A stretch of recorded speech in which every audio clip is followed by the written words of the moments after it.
कहानी की शुरुआत में लॉरेंस नाम का साइंटिस्ट एक डैम पर भूकंप की जांच कर रहा होता है, जबकि उसका साथी किम डैम के अंदर से जांच कर रहा है। अचानक वहां तेज भूकंप आने लगता है और डैम टूटने लगता है। यह देखकर लॉरेंस लोगों की जान बचाने में लग जाता है। वहीं किम भी तेजी से भागते हुए डैम से बाहर निकलने की कोशिश करता है। भागते हुए किम की नजर एक डरी हुई छोटी बच्ची पर पड़ती है। वो उसे उठाता है और आगे की तरफ दौड़ लगाता है। डैम तेजी से टूट रहा होता है और तभी अचानक किम के पैरों के नीचे से भी डैम का हिस्सा टूट जाता है। पर नीचे गिरने से ठीक पहले वो उस बच्ची को लॉरेंस की तरफ फेंककर उसकी जान बचा लेता है। जब किम पीछे मुड़कर देखता है तो उसके पांव में एक लोहे की रॉड घुस चुकी होती है। उसे समझ आ जाता है कि अब उसका बचना नामुमकिन है। वो उस बच्ची को प्यार से देखता है और कहता है, अपनी आंखें बंद कर लो। इसके बाद पूरा डैम ढह जाता है, लेकिन किम की महान कुर्बानी से उस बच्ची की जान बच जाती है। इसके बाद सीन बदलता है और हम एक कार को देखते हैं जो एक्सीडेंट के कारण पहाड़ के बिल्कुल किनारे पर लटकी हुई है। उसके अंदर एक डरी हुई लड़की फंसी है। उसे बचाने के लिए एक रेस्क्यू हेलीकॉप्टर भेजा जाता है, जिसे हमारा हीरो रे चला रहा होता है।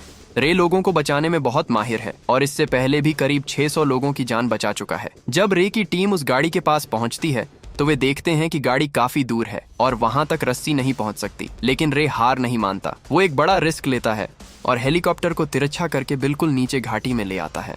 अब हेलीकॉप्टर खतरनाक पहाड़ों के बीच उड़ रहा होता है। रे का एक साथी हेलीकॉप्टर से नीचे उतरकर गाड़ी में हुक लगाने की कोशिश करता है, लेकिन तभी गाड़ी स्लिप हो जाती है और उसका साथी नीचे ही फंस जाता है। गाड़ी के खिसकने से हेलीकॉप्टर पर भी बहुत ज्यादा प्रेशर पड़ने लगता है। रे समझ जाता है कि अब उसे खुद ही कुछ करना होगा। वो को पायलट को कंट्रोल सौंपता है और रस्सी के सहारे खुद नीचे उतर जाता है। अपनी पूरी ताकत लगाकर वो गाड़ी का दरवाजा खोलता है और उस लड़की को बाहर निकाल लेता है, जिसके तुरंत बाद हेलीकॉप्टर गाड़ी को छोड़ देता है। इस तरह रे उस लड़की और अपने साथी दोनों को बचा लेता है। अपना काम खत्म करके रे घर लौटता है, जहां वो बिल्कुल अकेला रहता है और अपनी फैमिली की पुरानी तस्वीरें देखने लगता है। दरअसल रे पहले अपनी पत्नी एम्मा, बेटी ब्लैक और छोटी बेटी मैलोरी के साथ एक बहुत ही खुशहाल जिंदगी जी रहा था। लेकिन 1 साल पहले जब रे अपनी बेटी मैलोरी को राफ्टिंग पर ले गया था तो वहां डूबने से उसकी मौत हो गई थी। इसी गहरे दुख ने रे को अंदर तक तोड़ दिया और वो अपने परिवार से अलग हो गया। इस बीच डैम वाले हादसे के कारण रे की छुट्टियां कैंसिल हो जाती हैं और उसे वापस काम पर बुला लिया जाता है। ड्यूटी पर जाने से पहले रे अपनी बेटी ब्लैक से मिलने जाता है, पर वहां उसकी मुलाकात एम्मा के नए बॉयफ्रेंड डैनियल से होती है। उसे वहां देखकर रे को काफी गुस्सा आता है और वो वहां से काम पर निकल जाता है। इधर ब्लैक भी डैनियल के साथ सैन फ्रांसिस्को के लिए निकल जाती है। सैन फ्रांसिस्को पहुंचकर डैनियल एक जरूरी मीटिंग के लिए जाता है, जबकि ब्लैक लॉबी में उसका इंतजार करती है। वहां उसके सामने बेन नाम का एक लड़का बैठा होता है, जो ब्लैक को देखते ही उस पर फिदा हो जाता है और घबराहट में अपनी कॉफी गिरा देता है। ब्लैक मुस्कुराते हुए बेन को टिश्यू पेपर देती है। ब्लैक उससे पूछती है कि क्या तुम मेरे डैड से मीटिंग करने वाले हो। इस पर बेन कहता है कि नहीं, डैनियल तो इस कंपनी का बॉस है और मैं तो बस यहाँ जॉब इंटरव्यू देने आया हूँ। तभी बेन का भाई ओली वहाँ आ जाता है और वो बिना डरे ब्लैक से बेन के लिए उसका फोन नंबर मांग लेता है। यह सुनकर ब्लैक हंसने लगती है और बेन शर्म के मारे उसे चुप कराता है। ओली कहता है कि मुझे पता है, जब हम यहाँ से चले जाएंगे तो तुम पछताओगे कि तुमने नंबर क्यों नहीं मांगा। तभी वहाँ एक लड़की आती है और बेन को उसके इंटरव्यू के लिए अंदर बुला लेती है। जैसे ही बेन वहाँ से जाता है, ओली ब्लैक से दोस्ती कर लेता है। दूसरी तरफ एम्मा एक ऊंची बिल्डिंग के टॉप फ्लोर पर लंच करने गई होती है। तभी उसे रे की कॉल आती है और रे अपने कल के बर्ताव के लिए एम्मा से माफी मांगता है। एम्मा कहती है कि कोई बात नहीं, मुझे यह तुम्हें पहले ही बता देना चाहिए था। पर तभी वहाँ जोरदार भूकंप आ जाता है। एम्मा घबराकर रे को बताती है कि यहाँ भूकंप आ गया है। ये सुनकर रे उसे फौरन छत पर जाने को कहता है और बताता है कि वो हेलीकॉप्टर लेकर वहीं आ रहा है। एम्मा अपनी जान बचाने के लिए छत की तरफ भागने लगती है और पूरी बिल्डिंग में भूकंप की वजह से भारी अफरा तफरी मच जाती है। जब एम्मा छत पर पहुंचती है तो देखती है कि हर तरफ भयंकर तबाही मच चुकी है। तभी अचानक छत का एक हिस्सा टूट जाता है और एम्मा नीचे गिर जाती है, जिससे उसे कुछ चोटें भी आती हैं। पर वो हिम्मत नहीं हारती और किसी तरह फिर से ऊपर चढ़ जाती है। इसी बीच रे भी वहां पहुंच जाता है, जिसे देखकर एम्मा के चेहरे पर स्माइल आ जाती है। लेकिन तभी बिल्डिंग में किसी वजह से भीषण आग लग जाती है और एम्मा तेजी से हेलीकॉप्टर की तरफ भागती है। रे हेलीकॉप्टर को ऑटो पायलट पर सेट करता है और मदद के लिए रस्सी नीचे फेंकता है। तभी एक पूरी बिल्डिंग नीचे गिर जाती है, जिसके इम्पैक्ट से सारी बिल्डिंग्स गिरने लगती हैं। एम्मा भागकर रस्सी को पकड़ लेती है। रे उसे खींचकर ऊपर ले आता है और पूछता है, तुम ठीक तो हो? एम्मा कहती है, मैं ठीक हूँ। रे हेलीकॉप्टर को वहां से निकालने की कोशिश करता है, पर एक बिल्डिंग हेलीकॉप्टर से टकरा जाती है, जिससे हेलीकॉप्टर डैमेज हो जाता है। पर फिर भी रे किसी तरह उसे बिल्डिंग्स के बीच से निकाल लेता है। उधर दूसरी तरफ डैनियल की मीटिंग खत्म हो चुकी होती है और वो वापस ब्लैक के पास आ जाता है। जाने से पहले ब्लैक चुपके से ओली को बेन के लिए अपना नंबर दे देती है। फिर ब्लैक और डैनियल कार में बैठकर पार्किंग से बाहर निकलने ही वाले होते हैं कि तभी भूकंप के झटके वहां तक भी पहुंच जाते हैं। जान बचाने के लिए ड्राइवर तेजी से कार दौड़ाने लगता है, पर भूकंप की वजह से आगे का फ्लोर ही टूट जाता है और कार सीधे उसमें जा गिरती है। तभी ऊपर से एक बहुत बड़ा पत्थर सीधा ड्राइवर की सीट पर आकर गिरता है, जिससे वो मारा जाता है।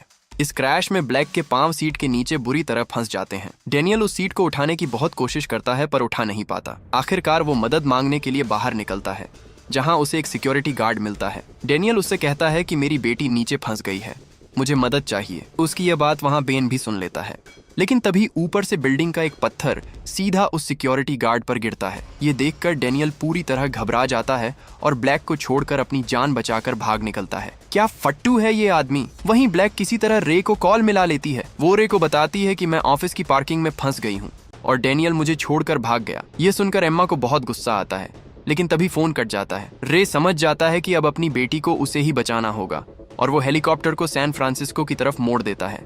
उधर पार्किंग में बेन और ओली ब्लैक के पास पहुंच जाते हैं। ब्लैक बताती है कि उसका पांव सीट के नीचे फंस गया है। दोनों मिलकर पत्थर उठाने की कोशिश करते हैं, लेकिन नहीं उठा पाते। ब्लैक उन्हें वहां से चले जाने को कहती है, क्योंकि बिल्डिंग कभी भी गिर सकती है, पर बेन कहता है कि हम तुम्हें छोड़कर नहीं जाएंगे। बेन कार की डिक्की खोलता है, जहां से उसे कुछ टूल्स मिलते हैं। उनकी मदद से बेन पत्थर को थोड़ा सा ऊपर उठाता है, पर वो ज्यादा ऊपर नहीं जा पाता। तभी बेन को एक कमाल का आइडिया आता है। वो कार के टायर्स की हवा निकाल देता है, जिससे ब्लैक के पांव आजत हो जाते हैं और वो उसे गाड़ी से निकाल लेते हैं।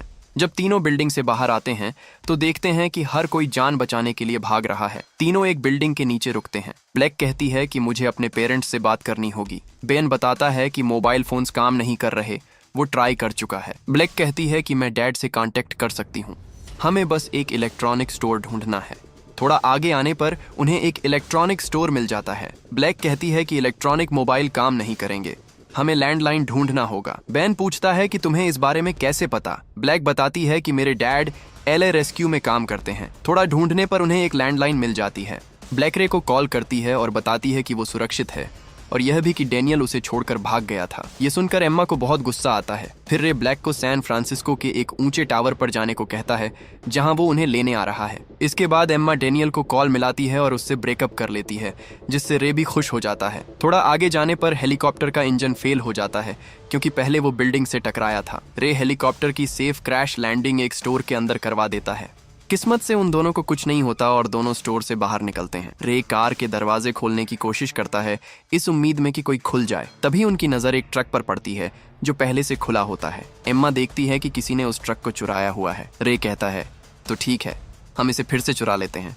तभी एक आदमी रे के सिर पर गन तान देता है। रे के पास टाइम नहीं होता, इसलिए वो एक ही पंच में आदमी को ढेर कर देता है और ट्रक लेकर निकल जाता है। जब वो सैन फ्रांसिस्को के करीब होते हैं तो रे देखता है कि दो बूढ़े लोग उन्हें गाड़ी रोकने का इशारा कर रहे हैं। रे ब्रेक लगाता है, पर बाहर आकर हैरान हो जाता है, क्योंकि भूकंप की वजह से जमीन के बीच बहुत गहरा सुराख हो गया होता है। रे उस कपल के पास जाता है, उन्हें थैंक्स बोलता है और सैन फ्रांसिस्को जाने का कोई और रास्ता पूछता है। आदमी रास्ता बताता है, पर उसके लिए उन्हें फिर से 70 मील पीछे जाना होगा।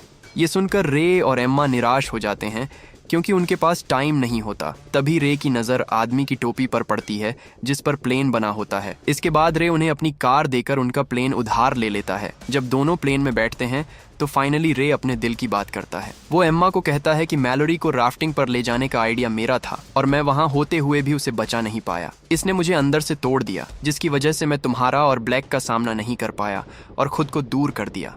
यह सुनकर एम्मा रे को कहती है कि इसमें तुम्हारी कोई गलती नहीं थी। मुझे पता है, अगर तुम हमारी बेटी को नहीं बचा पाए तो कोई भी नहीं बचा पाता। ये सुनकर रे खुद को माफ कर देता है और दूसरी बेटी को बचाने के लिए तैयार हो जाता है। जब वो सैन फ्रांसिस्को पहुंचते हैं तो रे देखता है पूरा शहर तबाह हो गया है और प्लेन लैंड करने की कोई जगह नहीं बची। रे डिसाइड करता है उन्हें प्लेन से जंप लगाना होगा। इससे एम्मा डर जाती है, पर रे उसे अपने साथ बांध कर जंप लगा देता है और वो एक स्टेडियम में लैंड होते हैं। दूसरी तरफ ब्लैक जब टावर के करीब पहुंचती है तो देखती है वो जल रहा है, जिसका मतलब अब वो वहां नहीं जा सकते। बेन कहता है अब क्या करें। ब्लैक कहती है हमें किसी ऊंची जगह जाना होगा। ओली बुक देखता है और कहता है यहाँ नोब नाम का एक पहाड़ है, पर वो दूसरी तरफ है। ब्लैक कहती है तो हमें वहीं पहुंचना होगा और सब भागने लगते हैं। जब वो थोड़ा आगे आते हैं तो फिर से भूकंप आने लगता है। बेन गिर जाता है और उसके ऊपर ग्लास टूट कर गिरता है और एक शीशा उसकी टांग में घुस जाता है। ओली डर से घबराने लगता है, पर ब्लैक उसे शांत करती है। इस बार भूकंप बहुत डेंजरस होता है। रे एम्मा को पीछे भेजता है और लोगों की मदद करने लगता है। तभी उसकी नजर एक घायल बच्ची पर पड़ती है। रे उसे उठाता है और पीछे ले जाता है। जब भूकंप रुकता है तो दोनों देखते हैं आगे जाने का रास्ता ब्लॉक हो गया है। रे पीछे मुड़ता है तो उसकी नजर बोट पर पड़ती है और एम्मा से कहता है हमें पानी से जाना होगा। दूसरी तरफ भूकंप के बाद ब्लैक बेन की टांग से शीशा निकालती है, जिसके बाद तीनों पहाड़ की तरफ बढ़ने लगते हैं। वहीं रे बोट में टावर के पास पहुंचता है और देखता है वो जल रहा है। ये देखकर वो समझ जाता है ब्लैक वहां नहीं है। उसे यकीन होता है ब्लैक सेफ है और किसी ऊंची जगह जा रही होगी। तभी पानी में कुछ हलचल होती है। रे को समझ आ जाता है कि सुनामी आने वाली है, जिसकी वजह से वो वहां से जाने लगता है। दूसरी तरफ ब्लैक को एक वॉकी टॉकी मिलता है जिस पर उसे सुनामी आने की खबर मिलती है और तीनों पास की एक बिल्डिंग की तरफ बढ़ने लगते हैं। वहीं रे को सामने से सुनामी आते दिखती है। अब बचने का एक ही रास्ता होता है, सुनामी को पार करना। रे बोट की स्पीड बढ़ाता है और सुनामी की तरफ बढ़ने लगता है। बाकी बोट्स भी सुनामी की तरफ बढ़ रही होती हैं। रे तेजी से ऊपर की तरफ बढ़ता है और ऊपर पहुंचने ही वाला होता है कि एक बड़ा शिप आ जाता है। रे बोट मोड़कर बच जाता है। ऊपर से कंटेनर गिरने लगते हैं, पर रे अपनी हेवी ड्राइविंग से बोट को बचा लेता है। लेकिन शिप जाकर ब्रिज से टकराता है, जिस पर डेनियल भी होता है और पूरा ब्रिज टूट जाता है। इसके बाद सुनामी सिटी की तरफ बढ़ने लगती है। दूसरी तरफ ब्लैक बेन और ओली के साथ बिल्डिंग पर पहुंचती है, पर तभी वो देखती है सुनामी आ रही है। सब जल्दी से पिलर्स पकड़ लेते हैं। सुनामी बिल्डिंग से टकराती है, पर किस्मत से बिल्डिंग गिरती नहीं और तीनों एक टेबल को पकड़ लेते हैं। इसके बाद तीनों ऊपर वाली मंजिल पर पहुंचते हैं जहां पानी नहीं पहुंचा होता। जब ब्लैक खिड़की से बाहर देखती है तो उसे रे दिखता है जो बोट में उसे ढूंढ रहा होता है। ब्लैक उसे आवाज देती है, पर दूर होने की वजह से वो सुन नहीं पाते और वहां से जाने लगते हैं। तभी एम्मा की नजर एक लाइट पर पड़ती है जो उनकी बोट पर आ रही होती है। जब दोनों मुड़ते हैं तो ब्लैक को देखते हैं। उसे देखकर दोनों बहुत खुश होते हैं क्योंकि फाइनली पापा की परी मिल गई होती है। तभी बिल्डिंग पानी में गिरने लगती है और पानी अंदर चला जाता है। पानी के बहाव की वजह से बेन और ओली ब्लैक से अलग हो जाते हैं। बेन किसी तरह ओली को लेकर पानी से निकल जाता है, पर ब्लैक नीचे फंस जाती है। रे बोट से जंप लगाता है और अंदर ब्लैक के पास जाता है। ब्लैक कहती है दरवाजा फंस गया है। रे उसे कहता है फिक्र मत करो, मैं तुम्हें बचा लूंगा। रे दरवाजा ओपन करने की कोशिश करता है पर नहीं कर पाता। ब्लैक रोते हुए कहती है मुझे बहुत डर लग रहा है डैडी। तभी बिल्डिंग पानी में डूब जाती है, जिससे ब्लैक की सांस रुकने लगती है और वो बेहोश हो जाती है। रे अपनी पूरी ताकत लगाता है और किसी तरह दरवाजा ओपन कर लेता है। वो ब्लैक को लेकर ऊपर जाता है जहां बेन और ओली मौजूद होते हैं। बेन बाहर निकलने के लिए शीशा तोड़ने लगता है। एम्मा उसे देख लेती है और हटने का इशारा करती है, जिसके बाद वो बोट से शीशा तोड़ देती है। सब बोट में बैठते हैं और बाहर आते हैं। रे ब्लैक की छाती को दबाता है, पर वो होश में नहीं आती। सबको लगता है ब्लैक अब नहीं रही, पर रे हार नहीं मानता और ब्लैक होश में आ जाती है, जिससे सब बहुत खुश हो जाते हैं। इसके बाद न्यूज़ पर बताया जाता है कि फाइनली भूकंप खत्म हो चुके हैं और मिलिट्री वहां मदद के लिए आ चुकी है। मूवी के एंड में सब साथ खड़े होते हैं। ब्लैक और बेन को आपस में प्यार हो गया होता है और रे और एम्मा भी फिर से साथ हो गए होते हैं। एम्मा रे से पूछती है अब क्या? रे कहता है झुकेगा नहीं साला, अब हम फिर से एक नई शुरुआत करेंगे। और यही मूवी एंड होती है। वीडियो पसंद आई तो लाइक और चैनल को सब्सक्राइब जरूर करें ताकि आप आने वाली और भी मज़ेदार वीडियोस देख सकें।